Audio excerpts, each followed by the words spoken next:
I think you can agree with me when I say that Monster High changed the doll industry forever. And if you collected any of the dolls during the 2010s, you probably remember what happened next. Suddenly, toy aisles were filled with vampires, zombies, werewolves, aliens, monsters, and robots. Everybody wanted to create the next Monster High. Some of these doll lines became collector favorites, while others just seemed to disappear overnight, and some have become so obscure that most modern collectors have never even heard of them. But the interesting part is, one of Monster High's biggest competitors, Bratzillas, is actually making a comeback. Oh my gosh, guys. So, today, we're going to take a look back at the forgotten doll lines that tried to capture Monster High's essence and find out what exactly happened to them and why did they disappear. Hello and welcome to Jordy's Corner, where we talk about anything fashionable, feminine, and nostalgic, of course. Please go ahead, like, share, subscribe, and click the notification button every time I make a video. Oh my gosh, I have hiccups, guys. When Monster High launched in 2010, it wasn't just successful, it was a cultural phenomenon. The dolls were different from anything else on the market. Instead of perfect princesses and glamorous fashionistas and regular modern day women, Monster High celebrated being weird. The characters had fangs, stitches, scales, zombie skin, and personalities that made people fall in love with them. The brand explored in so many different things that most brands never really did, so of course, naturally, it became very popular. And toy companies immediately took notice to that. So, of course, within just a few years, the toy aisle became packed with fantasy themed dolls trying to capture the same audience as Monster High. Some were inspired by monsters, others leaned into vampires, zombies, and even aliens. It felt like every company was racing to connect the next big thing. Let's start with the one most collectors know, Bratzillas. Bratzillas was released by MGA Entertainment, and it focused on teenage magical girls attending a magical academy. And unlike many competitors, Bratzillas didn't feel like a direct copy of Monster High. These dolls had their own identity. Their iconic glass eyes, their bold fashions, their magical backstories, everything about them felt so unique. I really do love the dolls that have multiple patterns and colors all over them. It was just so beautiful. Many collectors still consider Bratzillas as one of the strongest competitors Monster High ever had. And now, years after being discontinued, Bratzillas is making a return. So, why was it discontinued in the first place? The biggest reason was actually timing. Bratzillas launched when Monster High was already dominating store shelves and consumer attention. Despite having a dedicated fan base, sales never reached the level MGA hoped for. The company eventually shifted its focus back towards stronger performing brands, causing Bratzillas to quietly disappear after only a few years. Whether the relaunch is going to be successful or not, I'm not sure, but I really have high hopes for them.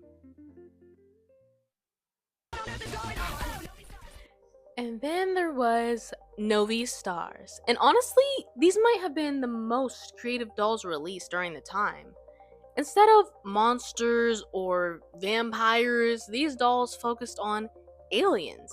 But not the cute cartoon Martian alien kind. These dolls were weird, but in the best way possible. Some had glitter floating inside their legs, others had unusual body molds. Some featured unique gimmicks that made them unlike anything else on the store shelves. Looking back, Novi Stars almost felt ahead of its time. Collectors constantly talk about wanting doll companies to take risks and do something different. So, why were these dolls actually discontinued? Unfortunately, being creative wasn't enough. These dolls were so unique that they struggled to find a mainstream audience. But today, they're still popular amongst collectors, and I have high hopes for that they might return someday, if MG is willing to bring them back. Now we're entering the territory of doll lines that many collectors have never heard of. Twilight Teens is one of the countless doll lines influenced by the vampire craze of the early 2010s. I'm curious, y'all, what does the name Twilight remind y'all of? Like, I feel like it's reminding me of something. Like, I'm wondering, what were they inspired by? Anyways, the timing of Twilight Teens couldn't have been more perfect. At the time, vampires were everywhere. Movies, TV shows, books, and naturally the dolls, of course. Twilight Teens tried to combine gothic fashion with vampire-inspired designs to create a line that feels like a complete time capsule from that era. Finding information on these dolls was actually pretty difficult. Most collectors forget that they even existed, and of course the reason why is because that the dolls didn't last very long. Vampire-themed media was really popular at the time, but the doll market was already really crowded with competing brands. Twilight Teens struggled to stand out against larger franchises like Monster High, and it never really developed a major media presence. The sales slowed down, and the line quietly disappeared from stores. If Monster High balanced spooky and stylish, Mystique Vampires tried to push further into creepy territory. These dolls had distinct faces, dramatic makeup, and a darker aesthetic that many competing brands tried to steer away from. What I like about these dolls is how obvious that they didn't try to hide that they're Monster High inspired. Like, this doll right here looks like Ghoulia. Like, the face shape and everything, it's just giving Ghoulia. Am I wrong? I don't know. These dolls stood out because they weren't trying to be cute. They embraced the strangeness, just like Monster High did.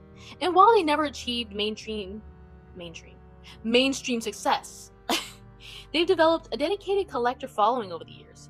And in fact, some collectors appreciate them even now more than ever. So why were they discontinued? The answer honestly comes down to visibility and sales. Mystique Vampires appeal to a niche audience, but they struggle to attract enough buyers in the market already dominated by Monster High. Without strong sales or major entertainment tied in, the line eventually came to an end. One of the weirdest doll concepts ever. Once Upon a Zombie. A doll line that sounds completely ridiculous until you actually see it for yourself. This is the doll line that I was the most excited to talk about today, guys. The concept was so simple. It's just taking classic fairy tale princesses and turning them into zombies. That's it. But honestly, it worked really well. The dolls transformed familiar storybook characters into zombie versions of themselves while keeping elements of their original designs.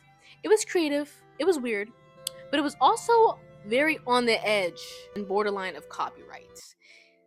Like, this is literally just Disney's Snow White, guys. I don't know how they got away with this, but they did. The dolls perfectly captured the experimental energy that really defined the doll industry during the 2010s. But why didn't it survive? Well, like many smaller doll lines, Once Upon a Zombie struggled to maintain long-term interest.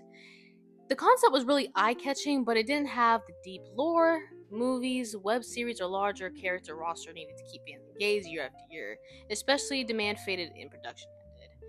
And the crazy thing about Once Upon a Zombie is that it still has a fan base today, and apparently Once Upon a Zombie has 2 books, and it was supposed to get a 3rd, but it never came. And the webisodes have 3 episodes, apparently that were all made by one person.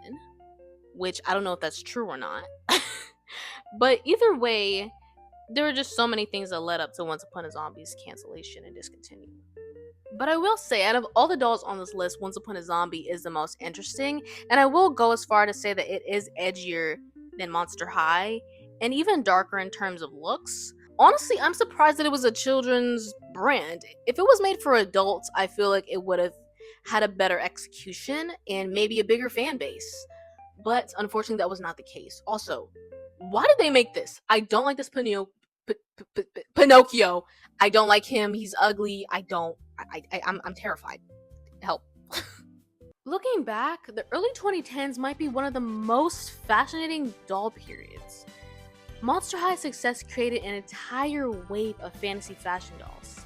Some focused on vampires, some focused on zombies, some focused on aliens.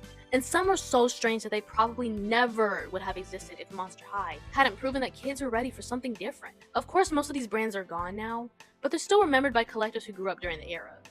And with Bratzillas making a comeback, who knows? Maybe some of these forgotten doll lines will get a second chance too.